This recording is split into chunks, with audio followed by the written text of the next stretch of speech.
Assalamualaikum warahmatullahi ta'ala wabarakatuh. Sampai jumpa lagi kawan-kawan Kanal 3 di acara Syahrul Ramadan. Sekarang kita menginjak di hari ketiga. Alhamdulillah pada 2 hari kemarin kita membawakan kisah-kisah bagaimana Al-Quran yang meresap ke tengah-tengah masyarakat Arab pada saat itu. 2 cerita yang saya bawakan pada episode sebelumnya memang pelakunya tidak memeluk Islam setelah mendengar ayat Al-Quran. Sebagaimana yang saya singgung bahwa soal hidayah itu adalah soal yang terpisah. Itu adalah menyangkut banyak alasan tentunya. Saya ingin membawakan satu riwayat lagi yang ketiga tentang bagaimana ta'thir, bekas yang bisa berakibat bagi orang yang mendengar ayat-ayat Al-Quran karena susunan yang indah. Ada satu cerita pada saat itu di Madinah Al-Munawwarah yang pada saat itu bernama Al-Yathrib. Nama Madinah saat itu adalah Al-Yathrib. Di Yathrib ada sebuah masalah serius, yaitu pertikaian antara 2 suku besar, antara suku Aus dan suku Khazraj. Aus dan Khazraj adalah 2 suku yang bertikai dan berlangsung bertahun-tahun tanpa henti. Tidak ada solusi bagi pertikaian 2 suku besar ini di Madinah. Sampai pada akhirnya ada beberapa utusan Madinah, utusan Yathrib datang ke Mekah. Datang ke Mekah bertemu dengan pembesar-pembesar Quraisy di Mekah, kiranya mereka bisa menjadi penengah, bisa memberikan solusi untuk menghentikan perang yang berkelanjutan antara suku Aus dan Khazraj. Sampailah cerita itu kepada mereka itu di bulan Rajab, utusan dari Madinah, dari Yathrib itu datang ke Mekah. Mereka bernama As'ad ibn Zurarah wa Zakwan al-Khazrajin. Jadi 2 orang ini datang ke Mekah. Yang saat itu berniat untuk umrah. Dan Al-As'ad ibn Zurarah adalah teman akrab dari Utbah ibn Rabi'ah. Yang kemarin kita bawakan kisahnya. Maka turun di Mekah, di rumah, mampirlah dia, singgahlah di rumah Utbah ibn Rabi'ah. Terjadilah diskusi dialog antara As'ad ibn Zurarah dengan Utbah. Kata As'ad, "Innahu kana bainana wa baina qaumina harbun, wa qad ji'nakum natlub al-halaf alaihim." Kami ini datang ke sini karena ada masalah besar, masalah perang yang ada pada kami, dan kami mengharap kalian bisa menjadi penengah. Apa kata Utbah? Walana syughul la nafruh li syai'in. Kami ini sedang sibuk. Kami sedang sibuk dengan satu perkara sehingga kami tidak mungkin untuk menjadi penengah di antara kalian. Kata As'ad, wa ma syughulukum wa antum fi qaumikum wa amanikum. Apa yang membuat engkau ini sibuk? Bukankah engkau hari ini di Mekah ini tidak ada peperangan? Tidak ada sesuatu yang bisa menyibukkan engkau? Tidak seperti kami yang ada di Yathrib selalu berperang. Maka berkata Utbah, kharaja fina rajulun yaddai annahu Rasulullah.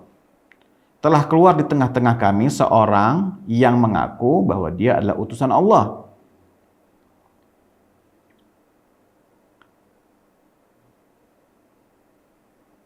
Katanya As'ad bin Zurarah, "Wa man huwa minkum?"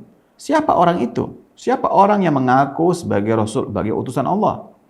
Kata Utbah, Ibnu Abdullah ibn Abdul Muttalib. Orang itu adalah putranya Abdullah, putranya lagi dari Abdul Muttalib. Min awsatina syarafan. Dia memiliki nasab, keluarga yang terhormat di tengah-tengah kami. Wa a'dhamina baitan. Keluarganya adalah orang yang paling kami hormati. Falamma sami'a dzalik As'ad qala fa aina huwa? Tentu orang kalau sudah dikatakan ada orang ngaku nabi bertanya, lalu di mana orang itu? Di mana orang yang mengaku nabi itu? Kata As'ad. Berkata Utbah, dia duduk jalis fil hijr. Jadi di sekitar Ka'bah itu Rasulullah sering duduk di situ. Wa innahum la yahrujuna min sya'bihim illa fil musim. Fala tasma' minhu wa la tukallimuhu fa innahu sahirun yusahiruka bikalami. Dia itu biasa duduk di sekitar Ka'bah dan jangan sekali-kali engkau, kata Utbah, mendengar perkataannya. Karena kalau engkau sudah mendengar perkataannya, dia seperti bisa menyihirmu dengan perkataannya. Ini wanti-wanti Utbah kepada As'ad yang orang Yathrib. Faqala As'ad, fa kaifa asna wa ana mu'tamir? Lalu apa yang harus saya lakukan? Bukankah saya ini mau umrah, saya ini mau tawaf? Pasti saya berjumpa dengan orang itu. La budda li an atufa bil bait. Aku harus bertawaf. Dha' fi udhnika qutun. Kalau begitu, kata Utbah, taruh kapas di telingamu. Taruh sumpel kapas di telingamu agar engkau tidak mendengar perkataannya. Baik, kata As'ad, aku sumpal telingaku dengan qutun, dengan kapas. Kemudian mulailah As'ad bin Zurarah masuk areal Masjidil Haram dan mulai mengitari rumah Allah. Dan dia melihat Rasulullah seperti yang dicirikan oleh Utbah sedang duduk bersama sekelompok orang dari Bani Hashim, dari keluarga sendiri. Fanadhara ilaihi nadhratan. Kemudian mulailah As'ad melirik pada Rasulullah, melihat. Mulailah dia tawaf pada putaran pertama, pada putaran kedua. Lalu dia berkata pada dirinya, ma ajidu ajhal minni. Betapa bodohnya aku ini. Ayakunu mithl hadzal hadisin bi Makkah fala arifu? Bagaimana mungkin ada satu peristiwa besar di Mekah, seseorang mengaku nabi, tapi aku tidak mengenalnya, tidak mengetahuinya. Hatta arja ila qaumi fa akhbirhum. Bukankah aku harus kembali kepada kaumku di Yathrib? Nanti mereka akan bertanya, ada berita apa di Mekah? Kalau aku katakan ada seorang ngaku nabi, lalu tentu orang akan bertanya, apa engkau berjumpa dengannya? Akan engkau bertemu dengannya? Di sini mulai terjadi pertengkaran pada pikiran As'ad bin Zurarah. Kemudian dia melepas kapas di telinganya dan mulai mendekat ke arah Rasulullah. Terjadilah perbincangan seorang As'ad dengan Nabi di dekat Ka'bah. Kemudian As'ad bin Zurarah mengatakan, An'im sobahan. Ucapan salam di masa jahiliyah pada saat itu, An'im sobahan. Kemudian Rasulullah mengatakan, faqala qad abdalnallahu bihi ma huwa ahsan min hadhihi. Tahiyatan ahlul jannah. Assalamu alaikum.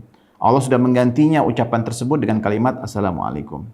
Faqala lahu As'ad, inna ahdaka bihadzal qarib ila ma tad'u ya Muhammad. Kamu ini ngajak orang kemana wahai Muhammad? Orang semua berbicara tentang dirimu. Engkau ini mengajak orang kemana? Berkata Rasulullah, ila syahadatu alla ilaha illallah wa ani Rasulullah. Aku mengajak kepada orang untuk bersyahadat bahwa tidak ada Tuhan selain Allah dan aku adalah utusannya. Kemudian yang menarik, Rasulullah membaca sebuah ayat dalam surat Al-An'am ayat 151 sampai 152. Tentu ayat ini panjang, saya akan baca sedikit saja.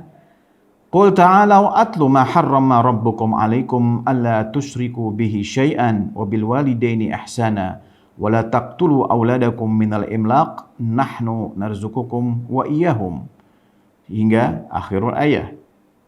Rasul mulai membacakan ayat Al-Quran. Ketika mendengar bacaan Al-Quran yang indah ini, As'ad kemudian langsung spontan mengatakan, Ashhadu an la ilaha illallah wahdahu la syarikalah wa annaka Rasulullah. Karena bagi As'ad, perkataan ini menggetarkan jiwanya karena ada susunan bahasa yang indah. Dia mengatakan, bi abi anta wa ummi, demi ayah ibuku. Ana min ahli Yathrib wa min Hazrat. Saya ini orang penduduk Yathrib dari kaum Hazrat. Wa bainana wa baina ikhwanina minal Aus hibalan maqtu'ah. Kami ini punya masalah, terputus hubungan kami antara kami dengan saudara kami Al-Aus, suku Aus dan suku Hazrat. Kemudian As'ad ibn Zurarah meminta pada Nabi untuk dikirim orang untuk mengajarkan Al-Quran di Madinah. Kemudian Nabi mengirim salah seorang sahabatnya pada saat itu untuk mengajarkan Al-Quran di Madinah, dan dari sinilah mulainya penduduk Madinah beriman dengan ajaran Islam. Saudara-saudaraku yang dimuliakan Allah Subhanahu wa taala, kisah As'ad bin Zurarah menunjukkan bagaimana ada usaha dari musyrikin Mekah agar As'ad yang bukan orang Mekah itu jangan sampai terjadi komunikasi dengan Nabi. Karena hitung-hitungan matematis dari kalangan musyrikin Mekah, jika ada orang baru bertemu dengan Rasulullah, maka orang itu pasti akan terkesima dan pasti akan ikut bergabung dalam kelompok Rasul Shallallahu Alaihi Wasallam. Untuk itu yang menarik di sini adalah bagaimana pembesar-pembesar Quraisy itu meminta As'ad bin Zurarah menyumpal telinganya dengan kotun, dengan kapas, semata-mata agar tidak bisa mendengar perkataan yang luar biasa ini, yaitu Al-Quran. Sedemikian takutnya musyrikin, hanya untuk menghalangi orang mendengarkan ayat suci Al-Quran. Karena ayat itu dianggap bisa menghipnotis. Kawan-kawan Kanal 3, dari cerita ini seharusnya kita mengambil satu pelajaran. Jika dahulu orang-orang menghalangi orang-orang untuk mendengarkan Al-Quran, maka di tengah-tengah kita hari ini sudah tidak ada lagi orang yang menghalangi kita untuk mendengar Al-Quran. Maka mari di dalam bulan suci Ramadan ini kita perdengarkan Al-Quran ini kepada diri kita, kepada orang terdekat kita, kepada orang-orang yang kita cintai, agar mereka diberikan rahmat Allah Subhanahu wa taala. Karena beruntunglah mereka yang pernah mendengar Al-Quran. Orang yang sudah terbiasa telinga untuk mendengarkan perkataan-perkataan baik saja pasti membawa kedamaian pada dirinya. Perkataan baik di tengah-tengah kita. Apalagi kebaikan itu berupa Al-Quran. Sudah barang tentu kebaikan ditambah kebaikan dan ditambah kebaikan lagi. Kebaikan yang melebihi kebaikan-kebaikan yang lainnya. Saudara-saudara, kawan-kawan Kanal 3, demikian apa yang saya bisa sampaikan pada acara yang singkat ini. Mohon maaf jika ada kesalahan. Wabillahi taufiq wal hidayah. Wassalamualaikum warahmatullahi taala wabarakatuh.